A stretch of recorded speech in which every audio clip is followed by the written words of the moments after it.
Sarah Game, the Honourable Sarah Game, MLC, is here in FIVEAA. Sarah, welcome. Lovely to have you in. Thank you so much for having me.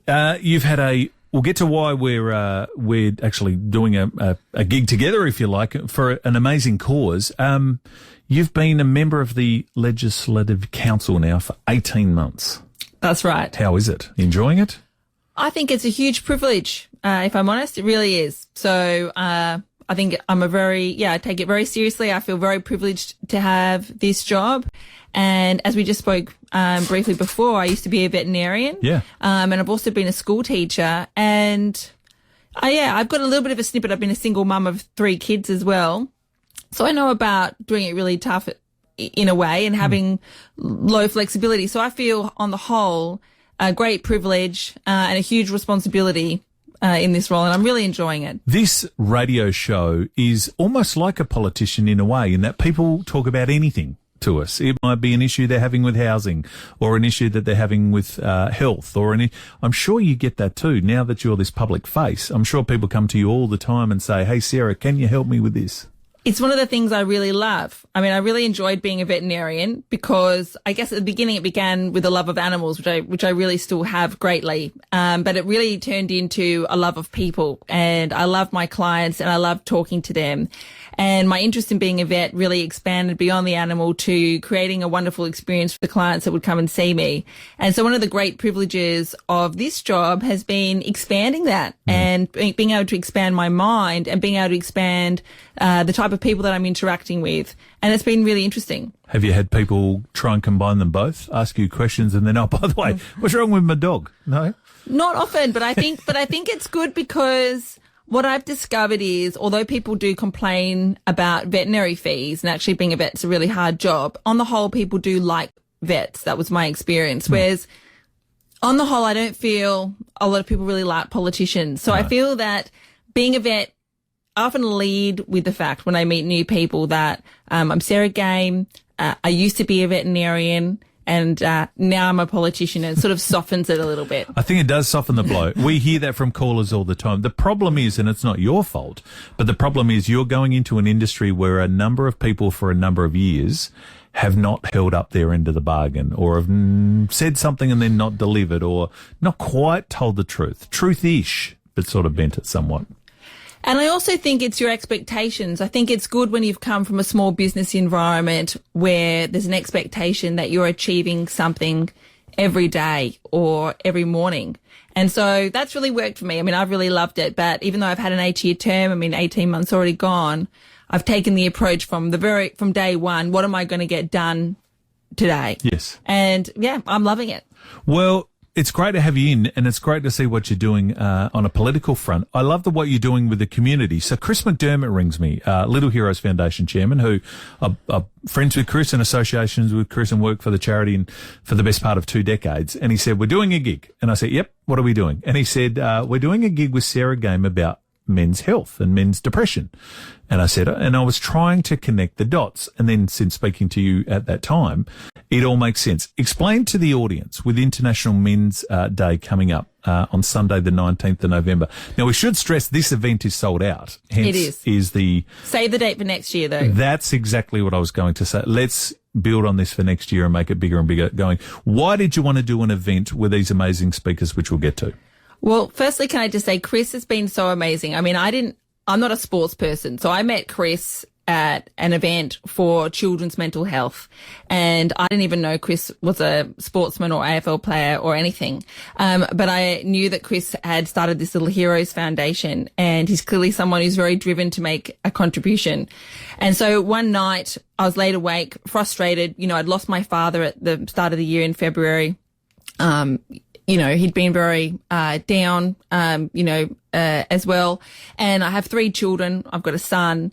And I was interested in men and men's mental health. I'd realised by speaking about men in Parliament for a few minutes, actually, that video that I posted to my social media, I had hundreds of thousands of views, which was a lot more than my other videos were getting. And I was starting to get recognised actually in the street by a few people, and my barista recognised me as well.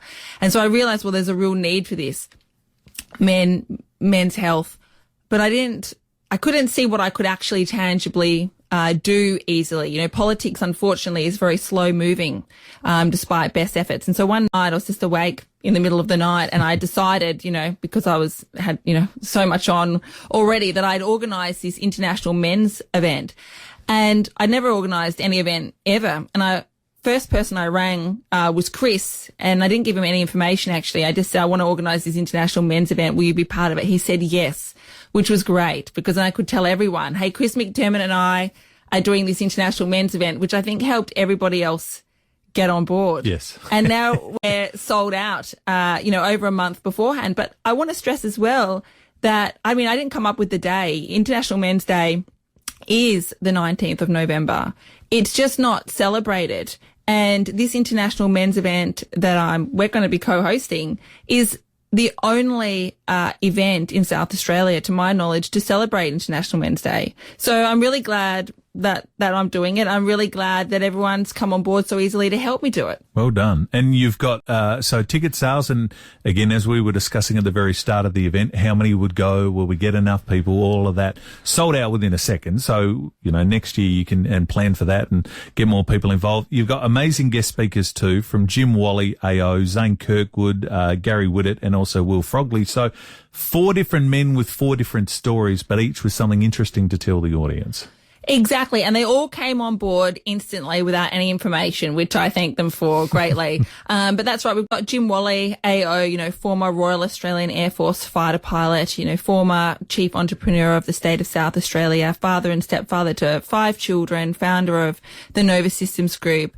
He's amazing. He's coming on board. We've got Will Frogley, CEO of Master Builders. We've got Zane Kirkwood, obviously AFL player, and also from the Breakthrough Mental Health Foundation. We've got Professor Gary Whittett, men's health expert from the University of Adelaide, and obviously, Chris McDermott. And so it looks to be amazing. And I also want to mention that I'm really grateful, actually, that we've combined with Legacy for our charity. So any money that is raised will go towards Legacy, obviously supporting families from the Australian Defence Force, which is really meaningful. My own father was in the Navy for 20 years. And also Jim Wally told me, one of our key speakers, that Legacy helped him and his family as well. So I wanted to ask about the Legacy connection, because we speak about that a lot with the demographic of our audience. There's a lot of Legacy babies who listen to the show, listen to the radio station. And I don't think a lot of us, unless you're affected by the tragedy of war, just know how important Legacy are for families, to just, when that's taken away from you and such a devastating loss to your family, how much they amazingly sort of sweep in and help. Well, exactly. And so I couldn't have asked for a more meaningful charity, really. And as I say, it was dear to me because my dad was in the Navy, and it's dear to me because, a speaker and friend of mine, Jim Wally, also was supported by Legacy. And I love the fact that they're there for the whole family. People that I've spoken to in the Defence Force or veterans, they speak of that difficulty with family anyway. I think the nature of the job and the work. And so anything we can do to keep families together is a really important role. I mean this as a compliment. It may not sound complimentary, but it's a compliment. Why has it taken a lady to come up with a men's event on Men's Day, and we have one in the state? That doesn't make sense. This is a big issue. We have half the population. People talk about men's health more and more. Mental health is spoken about in a public realm more and more, yet it's taken you to do something about it.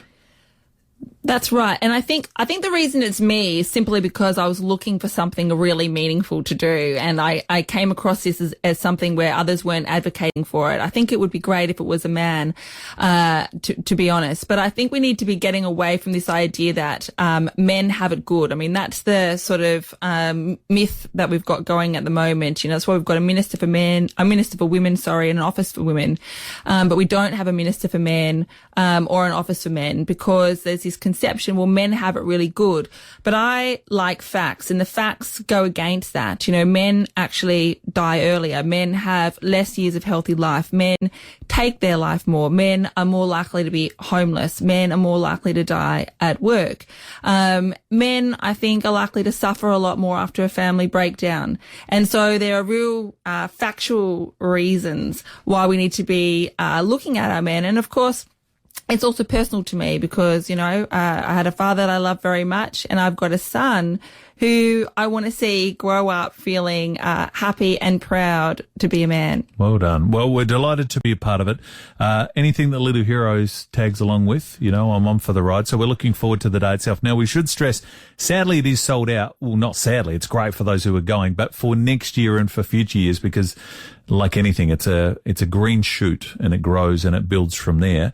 Well done for doing it, first of all. So it'll be a great luncheon at the Norwood Footy Club in a few weeks' time. Before I let you go, what's the one thing most people are sort of speaking to you about in your 18 months, or is there something that stands head and shoulders above everything else? When people get the year of a member of the MLC, what's the one thing that the people of Adelaide are saying to Sarah Game? Well, that's a tricky one. I mean, I've got the whole state, so I guess a lot of that comes from where I've actually spent my time and shown my interest. And one of my main passions, if not my greatest passion, would be children and young people and in improving their education. And so one of the first things I did was, and obviously I had a background in being a veterinarian, but also a teacher for socioeconomically disadvantaged children. And so one of the first things I did when I was elected was go around to a whole lot of state schools that were in socioeconomically disadvantaged areas. So that's something I've had a huge interest in. And I'm speaking at the moment with the government, and I've had really positive reception actually about how can we shine a light and improve our educational aspirations, particularly for those most disadvantaged children. So those ones that are in state care, where our expectations seem to be quite low, actually. We just don't want them. We want them to be safe. Obviously, that's very important. But I want our expectation to be higher than that and to give these children the chance of achieving anything that they want to. I mentioned you on the show the other night. It was you via the Freedom of Information that got that info out about the money that we spend on. I went to a public school. I went to a public school in the country. We had some rough kids. We never had a security guard. We never had a policeman. We never had any of that. Now, we had our moments, like I'm sure all school moments, but I think a lot of us our heads would explode if we knew what was going on in some of these state schools. Well, my understanding is that the amount of money that we're spending on security guards in schools has dramatically increased. Now, of course, we do need our schools to be safe and we need our staff to be safe at school. But my main motivation behind that Freedom of Information request was to understand, well, we can't hide behind just having security guards. We really need to be getting to the root cause of the issue, early intervention, keeping families together, and having proper educational programs about how we treat each other when we're in the school environment. It's a great thing that you're doing. We will see you in a couple of weeks. Thank you for coming in. Lovely to meet you in person. Continued success with everything you're doing. The Honourable Sarah Game, MLC advocate for men's wellbeing. Well done. Thank you so much.